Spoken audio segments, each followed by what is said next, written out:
G'day guys and welcome back to Let's Talk Footy. Obviously, last year we had Harry Rushton, who you'll be seeing a lot more of from the Canberra Raiders. Sad to see him go, but retiring Shandor Earl from the Melbourne Storm stopped by for a chat. And it's really good to have this segment back. We also had Jacob Host, who played with the St. George Illawarra Dragons, off to the Rabbitoh. But today we have our first guest of 2021. There are going to be more guests, so keep a lookout for that. This man, after a 4-year NRL career with the Brisbane Broncos and the New Zealand Warriors, a man whose humour is almost as tasty as his home brew. Some call him Bloke in a bar. Others call him the host of the Locker Room. Please welcome today's guest, Denan Kemp. How you going, man? Thanks for having me. On, buddy. Thank you. I want to get into your playing career before I get into life now. Obviously, life is outside of footy, but it's still very heavily involved. So my big question for you, and he, for me, is one of the most underrated players of the game. There is a little bit more respect that could be given for him, in my opinion. But how was it playing alongside Darren Lockyer?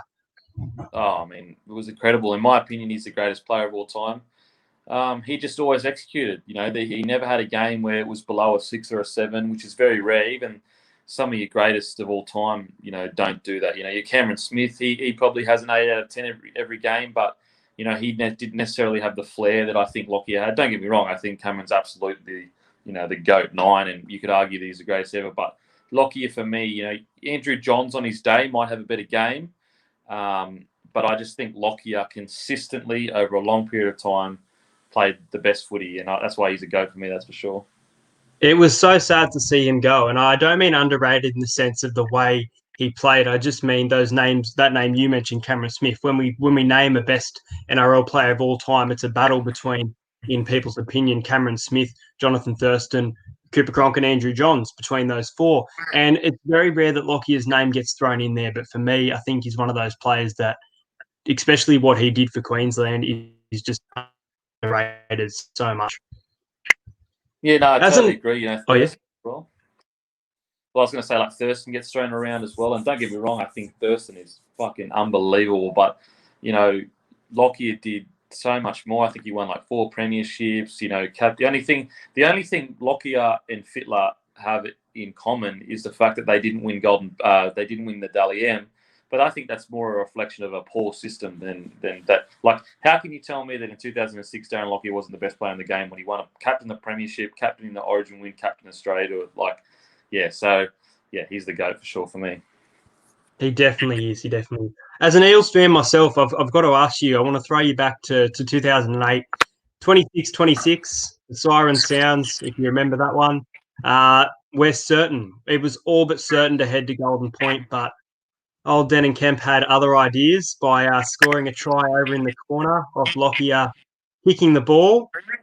One, was that your favourite try? And two, how was that feeling to win? Because the Broncos at that time, it was a good season, but you went back-to-back losses, and then you were playing a game at home in front of fans. You wanted to put in that response, and it delivered.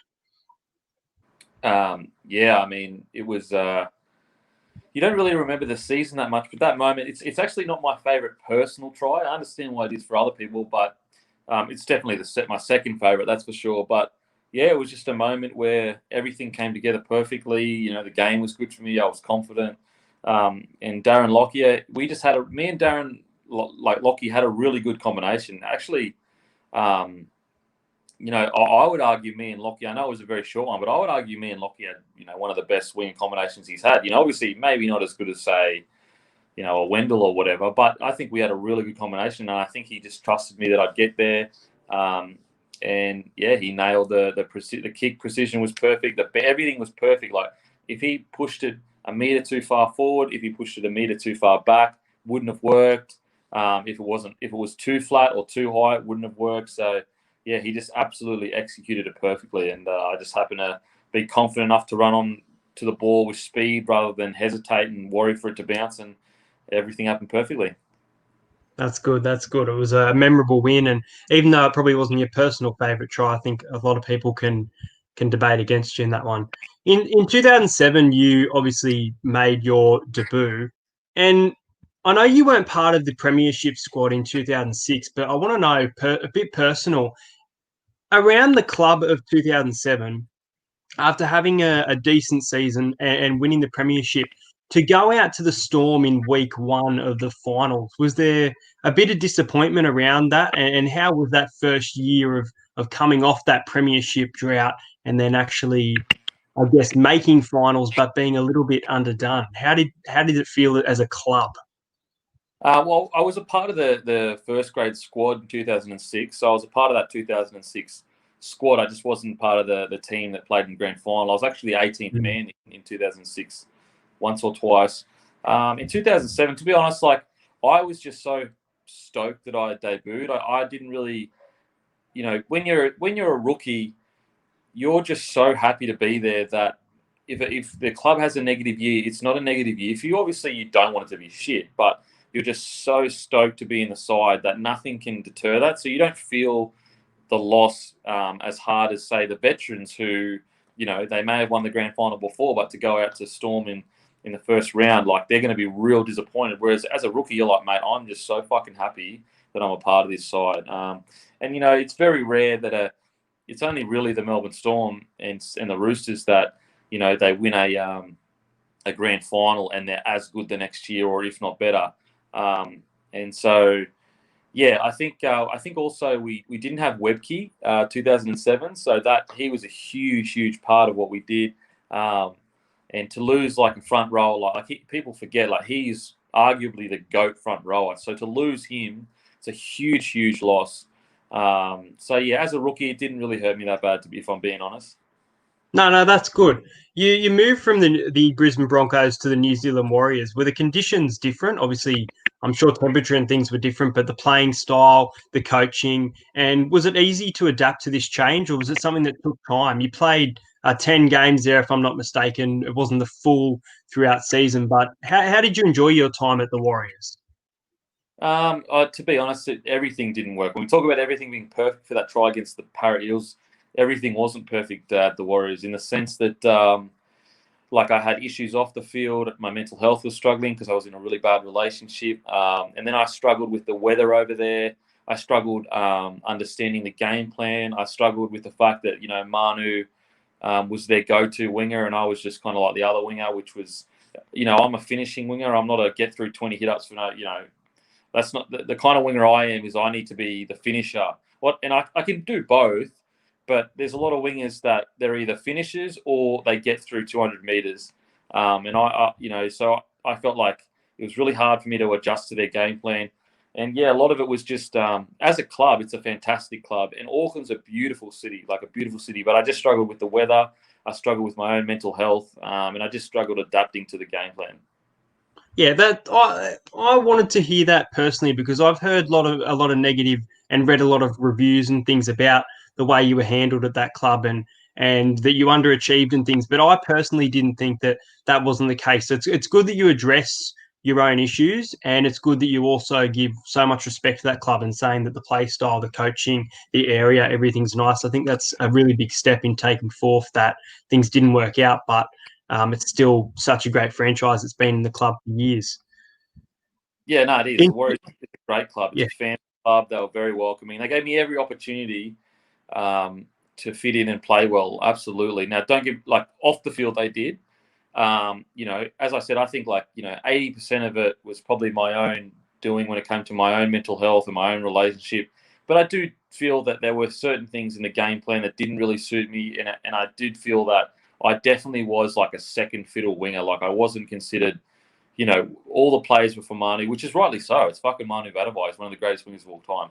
But it is very hard especially when you've come off a year that you have, and then you go to a club and you're kind of seen as, Lockyer was looking for me. Darren Lockyer was like, let's set up, like he would set plays up just for me and him. And then you go to a club and it's kind of like, well, the plays are set up just for Manu. And again, that's no one's fault. Like, that's not the Warriors' fault. Of course you would go to Manu. He's a gun and he's one of the GOATs. But it was personally hard for me to adapt to that because I was like, well, not only did I have my own issues off the field, but on the field, I was kind of like, well, far out. Like, what's the point of me? If I'm just going to be a hit-up merchant, then, that's not what I do. I'm a finisher. Like, I want some plays. I want to be able to get in the middle. And so, yeah, it just didn't work, man, on both sides. Mainly my fault, though. Mainly my fault. No, fair enough. Well, after you did retire, you've obviously come a long way now, but there were some quiet years in there. But in 2015, you started The Locker Room, a podcast that's had some huge names. I'm pretty sure from memory, was it Todd Carney, the opening? Was Todd Carney one of the opening guests? So Ryan. Bo Ryan was. I knew it was a rooster. Yeah, no, you've had some fantastic names throughout that last half a decade. What was your inspiration behind that podcast? I just wanted to, give the footy community an opportunity to get to know rugby league players for who they are rather than what the media wants to portray them as. So, yeah, I just wanted to change the game from that perspective, really. When you say that type of perspective, I think of it myself, and I wonder how you portray it. But is rugby league more than just a sport to you? You obviously have the Bloke in a Bar page. You've got memes. You've got podcasts, player promotion for your beer, all these different things. And it just seems like it's instead of a sport, it's a lifestyle. It's a choice that you go down and continue every day. You involve rugby league in your life. Would you agree with that? Oh, totally. Like rugby league, it's a community, a way of life, it's a culture. It's the last bastion, really, of community. Obviously, you've got churches and things like that, but it's one of the last things in our modern society that brings people together that don't know each other into a common goal to support a common thing. They have the happiness together. They have the lows together. They celebrate things together. They discuss things together that they can not know each other. But if you're a Rabbitohs fan and another Rabbitohs fan, you can sit there for 3 hours and talk. It's essentially the last thing that we have. Like even a movie, you can't sit and talk about a movie for 3 hours, but you can sit there with a Rabbitohs fan and go through the whole team, the selections. It's just the last bastion of community, and yeah, it's definitely more than just a game. It affects us in such a dramatic way that it's absolutely more than a game. Well, we've got only less than 2 months until it all comes back, and I'm looking forward more than ever. I want to thank you very much for jumping on the page today. Before I do let you go, where can people get their latest Bloke in a Bar beer? I know people have been messaging. Yeah, just go to blokeinabar.com and there's a store locator, so beer locations. Put in your postcode or your location. It'll show you the nearest spotlight that sells Bloke in a Bar. Make sure you also get your merch, guys. I've got one of the Bloke in a Bar shirts. I don't believe these particular shirts are still available, are they? This was one of the prototypes. They're pretty much all sold out, but there are a few left. We won't be releasing that style again for quite a while. So if you do want to get the last remaining ones, then I would do it because, yeah, most of them are sold out, but there are a few still left. Fantastic. All right. Thank you so much for jumping on. And I really hope you guys enjoyed another episode of Let's Talk Footy. Make sure you do subscribe to the channel. We're getting close to 3K, and I'm going to do a big giveaway at 3K. I'll start dropping hints, for our next guest, which will be out in the next month. Thank you, guys. So end that broadcast.